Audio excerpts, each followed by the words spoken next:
my God, is this a shark? Is it dead or alive? Is this art? These were the exact thoughts that ran through my mind when I saw this work for the first time. Do you feel the same way as I did? Good afternoon, everyone. My name is Priya, and let me invite you to take a step back as I bring you through a fascinating journey about a work by one of the most controversial artists of the 20th century, Damien Hirst, who seems to have no problem at all making headlines to this day, staying relevant in the ever-changing art landscape. Some art critics praise him for acquainting a young generation with conceptual art nearly a century after Marcel Duchamp unveiled his porcelain urinal. Meanwhile, other critics deride him as an opportunistic salesman of gimmicks, one-liners, and grotesque. His works are explicitly concerned with the fundamental dilemmas of human existence. His constant themes include the fragility of life and society's reluctance to confront death. To visualize his ideas, he has arranged sharks, pigs, sheep, and other animals preserved in formaldehyde, some dissected, some severed. In his work, 1,000 Years, he presented a grotesque visual of maggots and flies devouring a rotting cow's head. He also produced canvases covered with real butterflies to reveal the beauty of death. The first time I came across his works, they felt purposely provocative and somewhat disturbing. As much as it repulsed me, it didn't fail to invite me to take a closer look to understand the intentions behind his works. Hirst's inspiration came from the time he worked in a mortuary for several months after he graduated from college, where he realized that constant and daily exposure to corpses dulled his sense of horror of death, but did not lessen its mystery.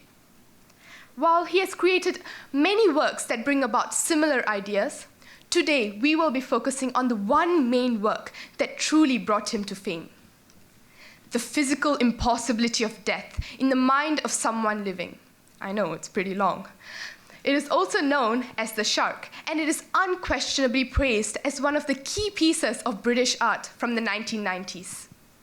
It is obvious from a postmodern viewpoint that it had altered the direction of 20th century art and expanded its boundaries, regardless if you consider it terrible or excellent art, or if it is even art. Set in the middle of an almost empty gallery, the physical impossibility of death in the mind of someone living is a sculpture presenting a tiger shark entombed in a rectangular steel vitrine. Hirst's wide frames, splitting the vitrine into 3 cubes, is an allusion to the influence of Francis Bacon's framing device in his triptych paintings. Inside the tank, the once alive shark is suspended in what looks like clear blue water. It is positioned in the center of the tank, with its mouth wide open, exposing its razor-sharp teeth, about to attack the viewer. This work is a vanitas. Vanitas is a genre of art where the artist depicts morbid figurative objects like skulls, rotting food, and fading flowers.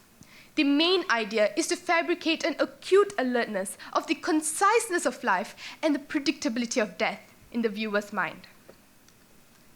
The central theme of Hirst's work has always been an exploration of mortality. The dead shark is presented as a memento mori in forms ironically appropriated from the Museum of Natural History rather than of art. The artwork itself has a visual power that is virtually unmatched by any possible description of it. The fact, one cannot really hope to understand it or even visualize it without coming face to face with this shark. In fact, to come face to face with the shark, something that is dead, something that were it living could end your own life, is a very thought-provoking and ultimately frightening thing.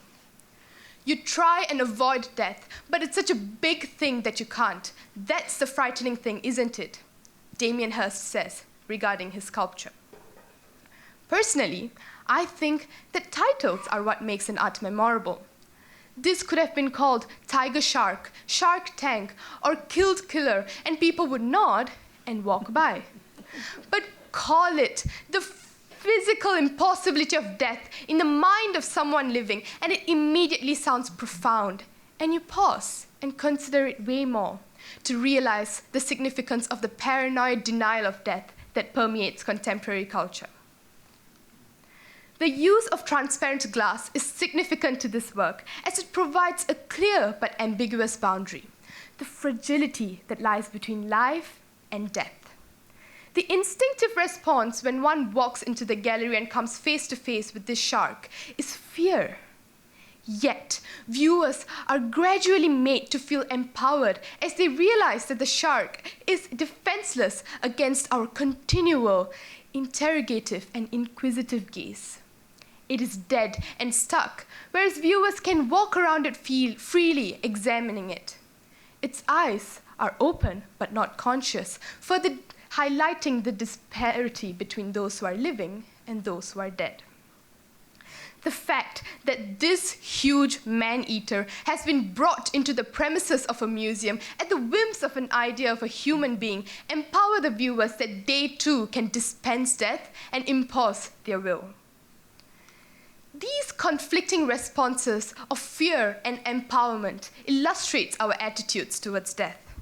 If an apex predator as strong and powerful as this shark can lose its life and seem so vulnerable, human life is even more fragile. Hence, Hirst forces us to confront this and to come to terms with our own mortality. The use of formaldehyde also contributed effectively to this work, both functionally and visually. Formaldehyde is a colorless, flammable, strong-smelling chemical commonly used in mortuaries for preservation. Not only does it help to preserve the shark, its bluish tint liquid form also helps to create an odd sense of realism, as if a living shark is swimming in the water. This perplexing feeling of reality and illusion illuminates his idea about the suspension of belief and death. As if this work is not controversial enough, this is not the original shark. This is a replacement shark. In 2004, the shark started to decompose to a very bad state from within. Unable to accept the mortality of his work, Hirst commissioned a new shark as a replacement. While it raised questions about the authenticity and the originality of the work, in the context of a minimalist conceptual work, such reproduction was not an issue. As man attempts to play God, to defy the nature of decomposition with science and modern technology, we failed. And the shark still dissolved and fell apart. While it was a completely inadvertent side effect and not the original intention, it further allows us to understand the impermanence of art and life. Art, for its entire history, has tried to transcend human lives. In fact, one of the philosophical definitions of what a work of art is something that outlives us, something that is transgenerational. Here is something that is not a painting. Here is something that is not a marble sculpture. Here is something that is organic and ephemeral, like we are. Yet, this is but another vain attempt to have it outlive us, and it doesn't. Looking at this shark in the tank, we have a conflicting sense of detachment and empathy, don't we? Makes me wonder, if a human were to be suspended and used in such a manner, would it be more provocative and controversial? Just some food for thought. Contemporary art often divides opinion, generally due to the perceived lack of elegance, craftsmanship, and artist's hand in the creation. But at the end of the day, I think Damien Hirst said it best. When asked that anyone could easily pay someone else to dump a shark in a tank of chemicals, he replied, "But you didn't, did you?" So it's easy to look at something that's already been done and say that you could have done it. But part of the role of an artist is to look at the world in new and innovative perspectives and help us do the same. And what can I say? Hirst has managed to do it pretty well. Thank you.